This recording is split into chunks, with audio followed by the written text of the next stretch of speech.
Herbert Marshall McLuhan gained a worldwide reputation for his theories on the electronic mass media and their effects on how we perceive the world around us.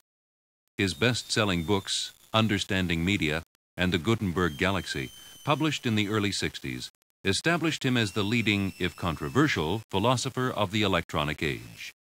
Tonight's program, The Education of Marshall McLuhan, is prepared and presented by Professor Derek de Kerkhoff of the University of Toronto.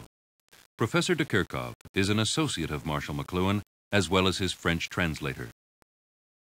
One letter he wrote me when I was growing a beard, and he said, I hadn't thought about it, the beard came as a result of a trip in the Arctic, but he said, you know, you've cooled your image several degrees, which is what I wanted, I suppose, subconsciously, because I was in opposition and I was trying to keep a low profile, and I would have thought a beard would have attracted more interest. But he'd reached the contrary conclusions, and I think he probably was right, because he went on to say, and you can keep that in mind if ever you want to hot up your image again.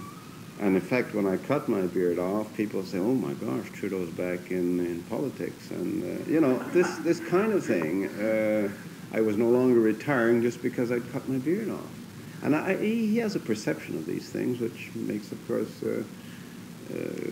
discussion with him extraordinarily fertile. Pierre Elliott Trudeau and Herbert Marshall McLuhan are probably the two most famous living Canadians.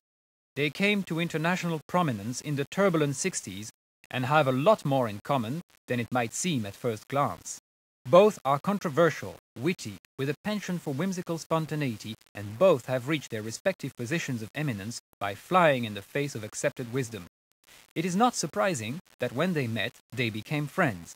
Both have demonstrated a virtuosity in turning their respective medium into a message.